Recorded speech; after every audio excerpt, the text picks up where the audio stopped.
Hello, and welcome to Everyone Dies, a podcast where we talk about serious illness, dying, death, and bereavement. I'm Marianne Matzo, a nurse practitioner, and I use my experience from working as a nurse for 47 years to help answer your questions about what happens at the end of life. And I'm Charlie Navarrete, an actor in New York City, and here to offer an every-person viewpoint to our podcast. We're both here because we believe that the more you know, the better prepared you are to make difficult medical decisions. Also, this podcast does not provide medical nor legal advice. Please listen to the complete disclosure at the end of the recording. Welcome to this week's show. It's our anniversary! Yay! What are we celebrating? I love when I get to use my cowbell. More cowbell. More cowbell. We've been coming into your home or car or bathroom or wherever you happen to be listening for 5 years. 5 years. Happy anniversary to us.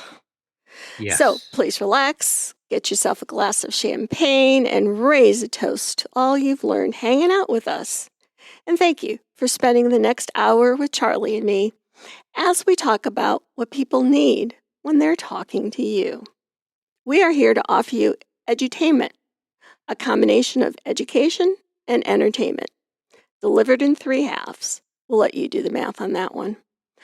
Our main topic is in the second half, so feel free to fast forward to that yakety-yak free zone if you want to. In the first half, Charlie has our recipe of the week and an excerpt from Anna Quindlen's A Short Guide to a Happy Life. In the second half, I'm going to be helping the people you communicate with to feel seen, heard, and understood. And in the third half, Charlie has an obituary from a highly decorated dog. Charlie, happy anniversary! Well, happy anniversary to you, Marianne. This is very cool. 5 years. 5 years. I know, it's nuts. And we every week for 5 years. Every week. Every week, Marianne. Every week. And I remember, we started roughly about the time COVID started. Yes, we did. I can't believe COVID started 5 years ago, actually. And that too, exactly. 5 years ago, we were introduced to COVID. How nice. And we had the same president 5 years ago. It's just like so hard to get your head around. Yeah. Everything is different and the same. Yes. Yes, it is. Excellent self-control, Charles. I'm proud of you. Thank you very much. If you could see him, folks, his face is getting redder and redder because if you he's could see explode. Me now. Yes. How come that movie didn't do better than it did? I don't know. We're talking about Sweet Charity. Yeah. I mean, it did very well on stage, but I don't know. I don't know why it didn't. I liked it. Yes. I particularly liked the Sammy Davis Jr. I was just going to say that. Bit. Yes. And Sammy was on. Yeah. Yeah. My kids, when they were in 8th grade, were in a play, and I was helping with costumes and character development and stuff like that. And there was this one little kid who was supposed to be a rat in the play. And I said, I want you to go home, I want you to watch this film, and I want you to watch the part with Sammy Davis Jr. And that's who I want you to be. And so we had them all in black and a turtleneck. It was great. See, I can corrupt more children than just my own. I don't have to just stick to my 2. Of course not. Yeah. So, for our first half, Everyone Dies road trip takes you to Iowa, the state that has 20 times more pigs than people. The name Iowa came from the name Iowa, which is a name of one of the original Native American tribes. Iowa's nickname is the Hawkeye State, which was given to honor the Native American chief Black Hawk.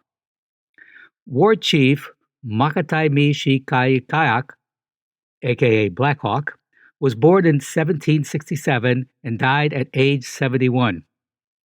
You do the math. In the War of 1812, he led a group of about 200 warriors and fought against the U.S. Army as allies for the British. I didn't know that. Did Yes, you know that Native Americans fought for the British? I did. Well, alongside the British. Yeah. Yes. Yeah. Yeah. Yeah. I guess I must have missed that. I must have been absent that day. That's probably what it was. Yes. But yeah, I mean, they also, yeah, it was around Michigan and somewhere else where they also helped the French against the British. Yeah, just in different, throughout history, just, the Native American just became allies to people who would basically not kill them. And then, of course, in the end, we took all their land anyways. A favorite food in Iowa are handballs. That explains the smile on Mrs. Porky Pig. Meow. Wait, hang on. Well, this just in from the Pigpen newsroom. I'm being told this is not those kinds of balls. Pardon me. Ham balls are a delightful blend of ground pork and ground ham mixed with graham cracker crumbs, eggs, and milk baked in a magic, tangy sweet sauce.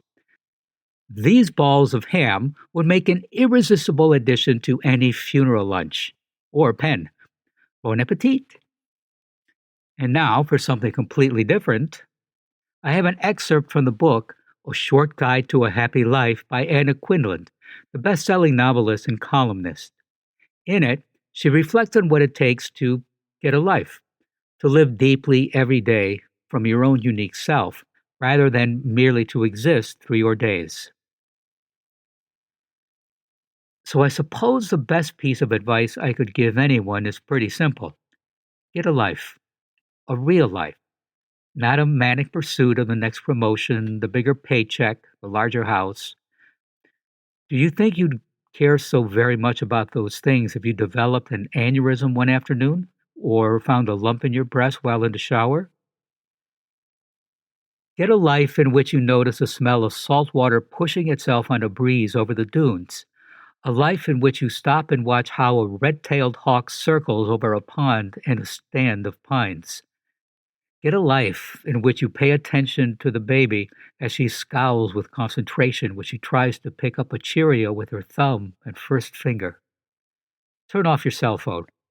Turn off your regular phone for that matter. Keep still. Be present. Get a life in which you are not alone. Find people you love and who love you. And remember that love is not leisure, it is work.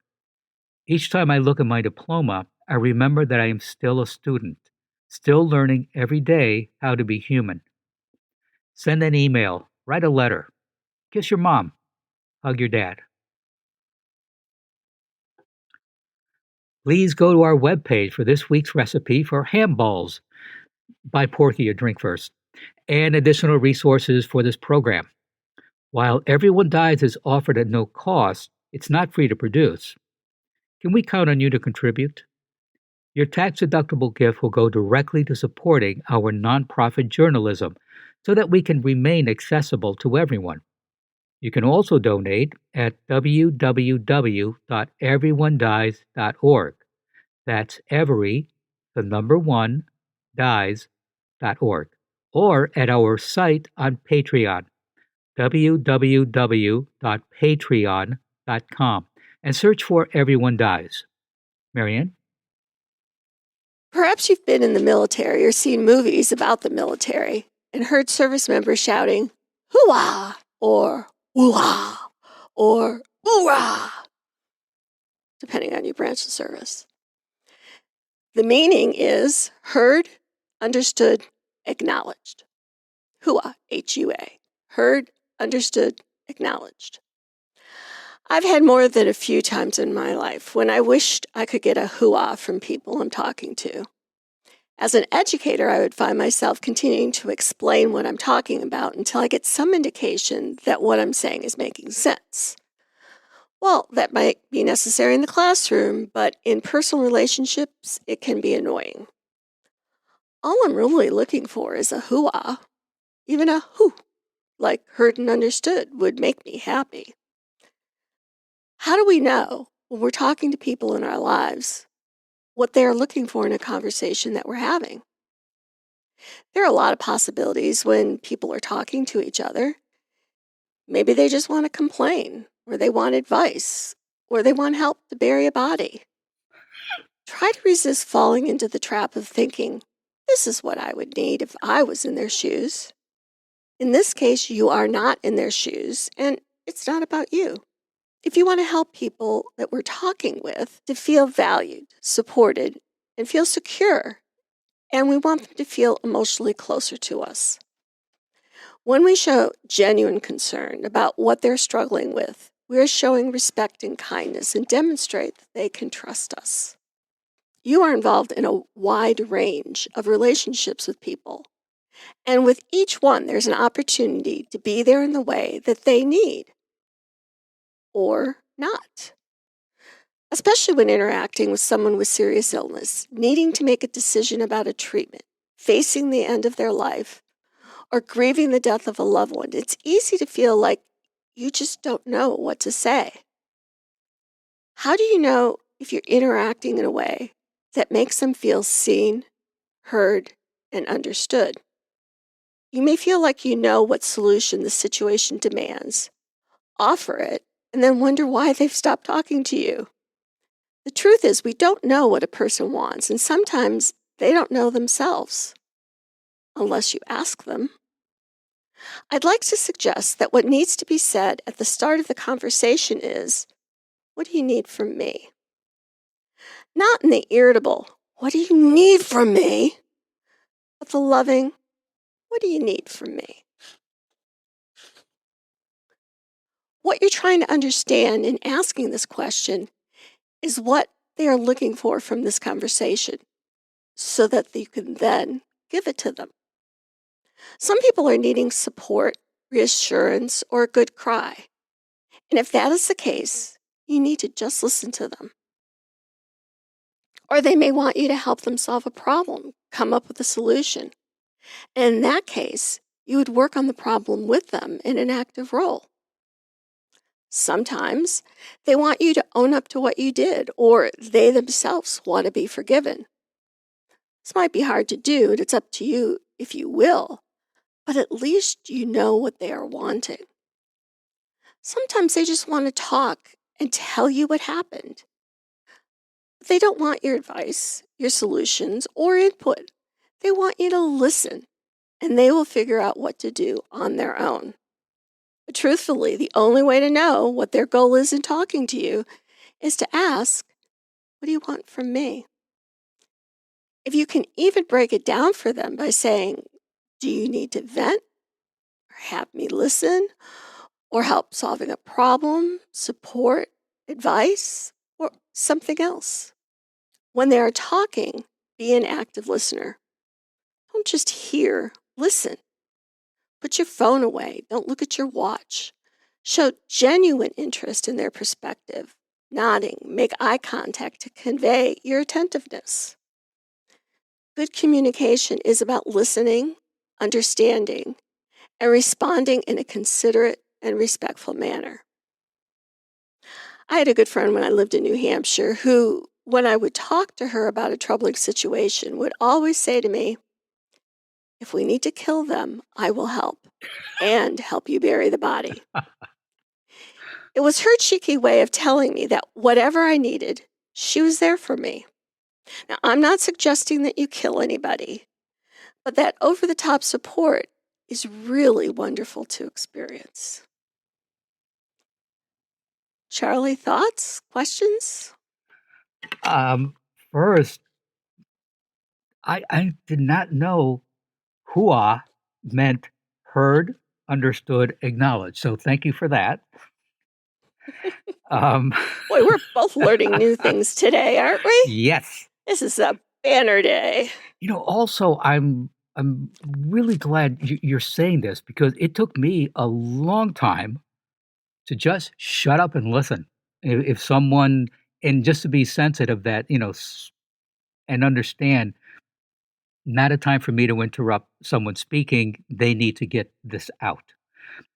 The other thing I learned along the way is that if somebody starts a conversation, and I know, for example, there might be a phone call coming that I have to take, I will at the beginning just interrupt the person and let them know, hey, listen, I might get a call.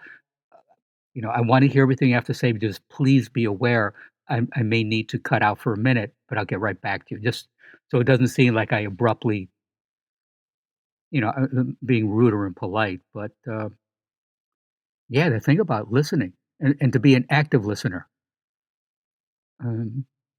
Yeah, because and what I find when I need to say something to someone or just simply vent, yeah, it really irritates the shit out of me when then someone says, like, interrupts me in the middle sentence. Oh my God, I know what you mean, and then start talking about themselves. Yeah, please don't do that, folks. It just shuts down the whole Yeah, conversation. it really does. It's not about you; it's about letting someone speak and get something off their chest. So, yeah.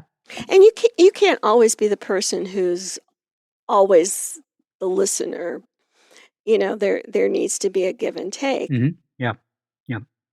Yeah. So if you find yourself always you don't have anybody to vent to, well then that's a problem.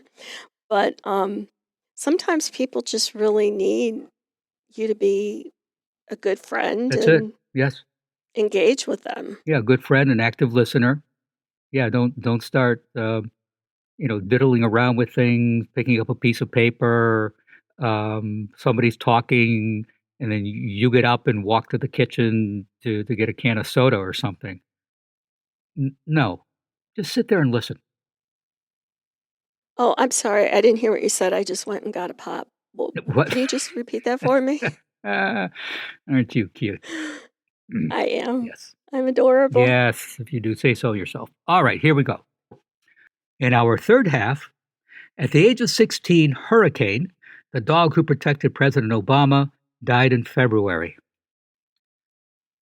On October 22nd, 2014, Hurricane leapt into action to defend then President Barack Obama and the First Family when an intruder scaled the perimeter of the White House and made his way to the residence. His handler and owner, now retired Secret Service agent Marshall Marachi, was quoted as saying, "It just so happened that the president and his family were right inside the front door, and somebody jumped the small fence, then the big fence, and got onto the lawn." He proceeded to come forward and evade several Secret Service officers. The first dog was deployed, and the intruder punched him and kicked him in the face so that the dog was pulled out. That's when I said Hurricane from the complete opposite side of the north grounds. He went into survival mode, and that's something that I've never seen any dog do.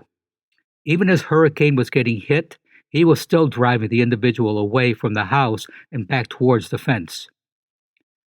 The intruder inflicted serious injuries on Hurricane, who was repeatedly punched, kicked, swung around, and slammed into the ground. With uncommon bravery, he did not give up, and Hurricane subdued the intruder until his human colleagues could arrive to make an arrest. The Belgian Malinois is the most decorated canine officer in U.S. history and broke a world record with his heroic actions. He was the first recipient of the Animals in War and Peace Distinguished Service Medal during a ceremony at Capitol Hill in Washington, D.C. Hurricane served in the U.S. military from 2012 to 2016 and was always a good boy. Hurricane, may you rest in peace. And that closes the first episode of Season 6 of Everyone Dies. Please stay tuned, and thanks to all of you for listening. This is Charlie Navarrete, and from Bob Dylan, he who's not busy being born is busy dying. And I'm Marianne Matzo, and we'll see you next week. Remember, every day is a gift. This podcast does not provide medical advice. All discussion on this podcast, such as treatments, dosages, outcomes, charts, patient profiles, advice, messages, and any other discussion are for informational purposes only and are not a substitute for professional medical advice or treatment. Always seek the advice of your primary care practitioner or other qualified health providers with any questions that you may have regarding your health. Never disregard professional medical advice or delay in seeking it because of something you have heard from this podcast. If you think you may have a medical emergency, call your doctor or 911 immediately. Everyone Dies does not recommend or endorse any specific tests, practitioners, products, procedures, opinions, or other information that may be mentioned in this podcast. Reliance on any information provided in this podcast by persons appearing on this podcast at the invitation of Everyone Dies or by other members is solely at your own risk.